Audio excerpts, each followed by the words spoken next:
Hello मेरे प्यारे दोस्तों, मैं अतुल सिंह स्वागत करता हूं आपके अपने इस चैनल अतुल लर्निंग पॉइंट पे। दोस्तों, आज की इस वीडियो में हम देखने वाले हैं चैप्टर 1 के वैद्युत आवेश क्षेत्र के most important question.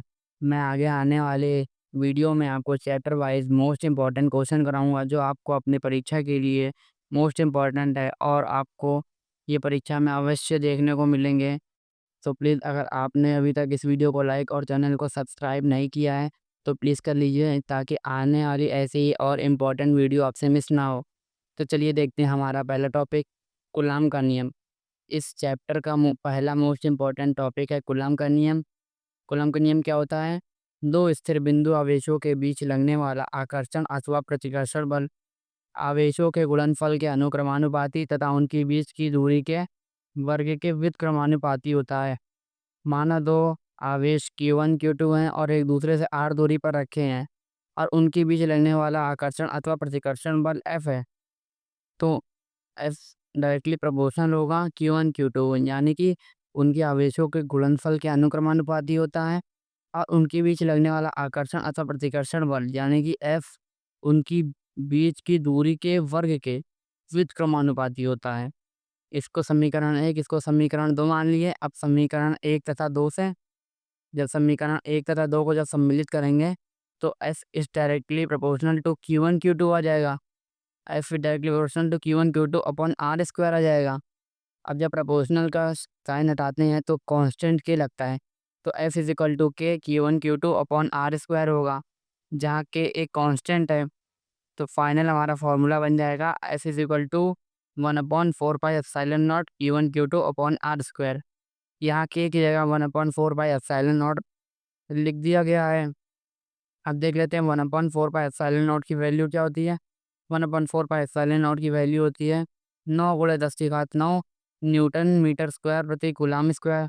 Epsilon not क्या होता है? एप्सिलॉन नॉट निर्वात की विद्युतशीलता होती है और एप्सिलॉन नॉट का मान होता है 8.85 × 10⁻12 कूलाम स्क्वायर प्रति न्यूटन मीटर स्क्वायर।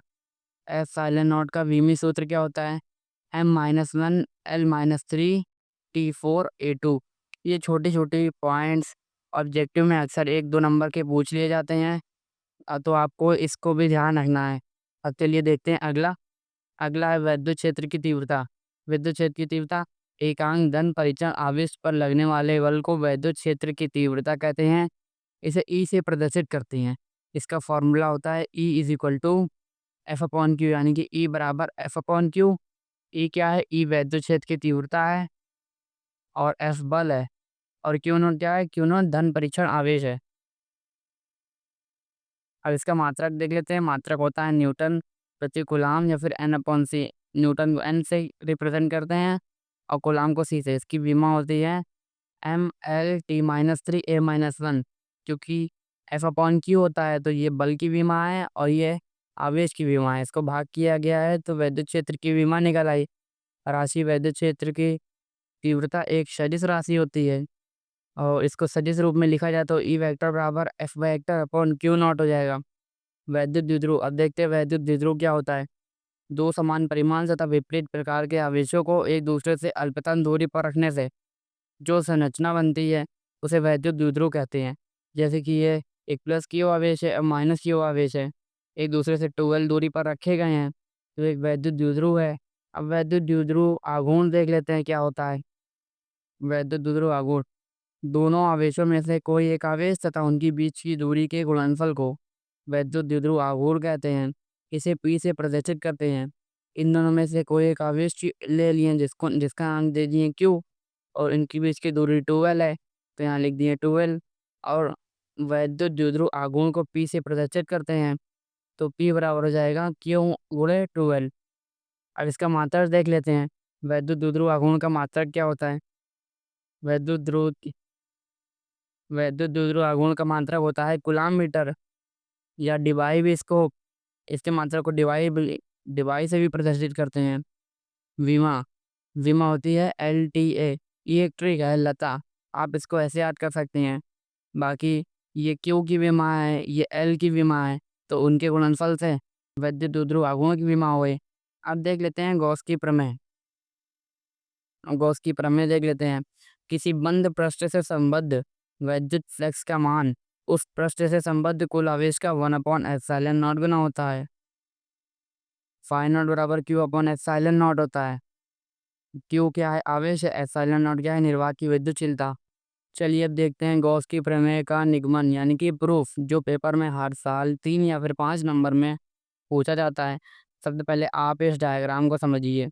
मान लेते हैं ये एक बंद परिबद्ध क्षेत्रफल है और जिसके बिंदु ओ पर क्यू कूलम्ब का आवेश स्थित है और जिससे आर दूरी पर एक बिंदु पी है, जिससे एक ई वेक्टर यानी विद्युत क्षेत्र की तीव्रता और डी ए वेक्टर यानी कि क्षेत्रफल सदिश के बीच में थीटा कोण बना है और एक छोटा सा अल्प क्षेत्रफल मान ले रहे हैं जिसके बीच में डी ओमेगा कोण बना है। आज चलिए देखते हैं इसमें क्या क्या दिया गया है।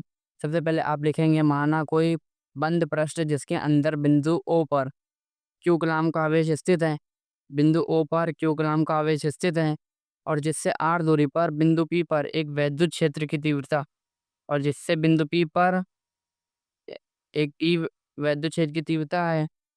क्या दी हुई है? ई बराबर 1/4πε0 क्यू अपॉन आर स्क्वायर। इसको समीकरण 1 मान लिया।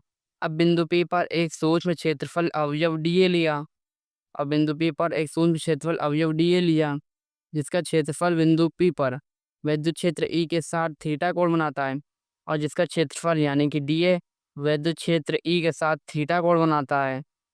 अब सूक्ष्म क्षेत्रफल अवयव डीए से गुजरने वाला विद्युत फ्लक्स क्या होता है? डी फाई ई बराबर E vector dot D A vector E D A cos theta. अब समीकरण 1 से जो ये देख सकते हैं कि ये समीकरण 1 हमने इसको माना है, तो अब समीकरण 1 का यूज़ करके हम आगे क्या लिखेंगे? डी फाई ई बराबर 1/4πε0 Q upon R square D A vector. यानी कि जो ये ई है, ई का मान हम समीकरण 1 से रख देंगे। ई का मान समीकरण 1 से यहाँ रख दिए, तो उसके बाद ये बना। आप देख सकते हैं, अतः संपूर्ण पृष्ठ से गुजरने वाला विद्युत फ्लक्स पाई ई बराबर संपूर्ण पृष्ठ से गुजरने के लिए हम लोग समाकलन कर देंगे। तो समाकलन कर देंगे डी फाई ई का।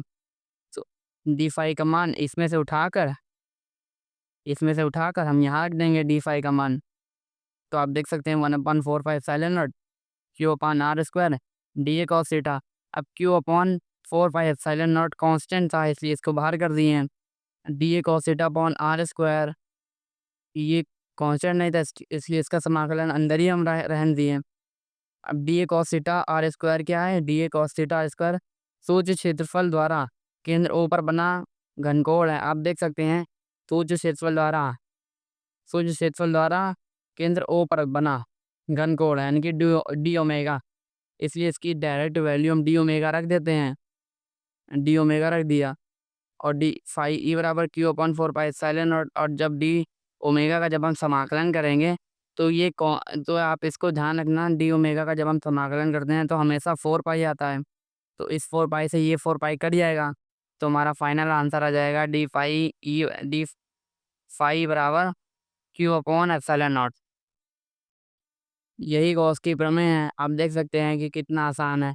आप इसको एक बार और देख लीजिए और अपनी कॉपी में नोट कर लीजिए ताकि आप बार बार इसको रिवाइज कर सकें। अब चलिए देखते हैं अगला मोस्ट इम्पोर्टेंट टॉपिक, कि एक समान वैद्युत क्षेत्र में रखे वैद्युत द्विध्रुव पर लगने वाला बल युग्म का आघूर्ण। मान लेते हैं ये एक वैद्युत क्षेत्र रेखा ई है और जिसमें एक वैद्युत द्विध्रुव रखा है जिसकी लंबाई 2L है और इसके यहाँ एक बिंदु पर Q आवेश और दूसरे बिंदु पर भी Q आवेश रखा है और इससे बल इधर की ओर लग रहा है और इससे बल इधर की ओर लग रहा है। दो बल लग रहे हैं, किधर की ओर लग रहा है, किधर की ओर लग रहा है, इसीलिए बल युग्म बोला गया। युग्म यानी कि दो। और इधर बल लग रहा है एफ बराबर की हुई और इधर बल लग रहा है एफ बराबर की हुई, दोनों तरफ की हुई बल लग रहा है। और ये जो वैद्युत द्विध्रुव हुआ है वैद्युत क्षेत्र के साथ थीटा कोण पर रखा गया है। तो चलिए देखते हैं। माना एक समान वैद्युत क्षेत्र ई है, एक वैद्युत द्विध्रुव ए भी वैद्युत क्षेत्र के साथ थीटा कोण पर स्थित है। आप देख सकते हैं थीटा कोण बना रहा है। द्विध्रुव के दोनों आवेशों पर समान परिमाण परंतु विपरीत दिशा में दो वैद्युत बल चित्रानुसार कार्य करते हैं। अब यहाँ बताया गया है कि इन दो बिंदुओं पर दो बल विपरीत दिशा में कार्य कर रहे हैं, एक इधर और एक इधर, विपरीत दिशा में कार्य करते हैं, जो वैद्युत द्विध्रुव को वैद्युत क्षेत्र की दिशा में घुमाने का प्रयास करती है। यानी कि ये इसको इधर घुमाएगी और इसको ऊपर घुमाएगी। इसे ही बलयुग्म बोलते हैं।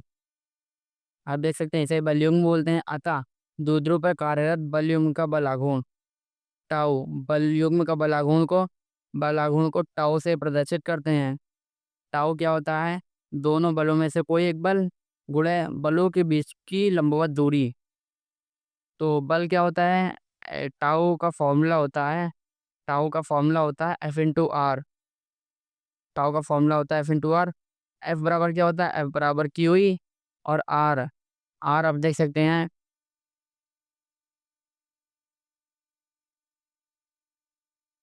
बलों के बीच की लंबवत दूरी हमें ये रखनी है, इसका मान रखना है। इस इसका मान ले रहे हैं, इसका मान मान ले रहे हैं एक्स है। तो साइन थीटा का फॉर्मूला क्या होता है? साइन थीटा का फॉर्मूला होता है लंब बटे का, ये भी थीटा है तो ये भी थीटा होगा। समान कोण बनाएगा ये विद्युत क्षेत्र के साथ।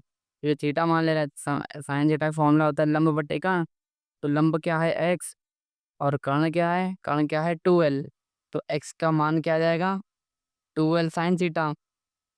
तो वही एक्स का मान हम यहाँ पर रख दिए हैं, 2l साइन थीटा। अब जब इसको कंबाइन करके लिखेंगे तो आएगा 2q l साइन थीटा। और आपको मैंने पीछे ही बताया है कि P बराबर Q2L होता है। ये Q और ये 2L, तो इसकी जगह हम डायरेक्ट P लिख सकते हैं। तो P साइन थीटा। और जब इसको सदिश रूप में लिखेंगे तो आएगा टाउ बराबर P vector cross E vector. और इसका इसका मात्रक देख लेते हैं। इसका मात्रक होता है न्यूटन मीटर। बलाघूर्ण का मात्रक होता है न्यूटन मीटर। तो आज की वीडियो में बस इतना ही। अगर आपको ये वीडियो पसंद आई हो तो इस वीडियो को लाइक और चैनल को सब्सक्राइब कर लीजिए। मैं आगे भी आपके लिए ऐसे ही मोस्ट इम्पोर्टेंट क्वेश्चन लाता रहूँगा, जिससे आप अपने एग्ज़ाम में 100% स्कोर कर सकें। Thank you for watching.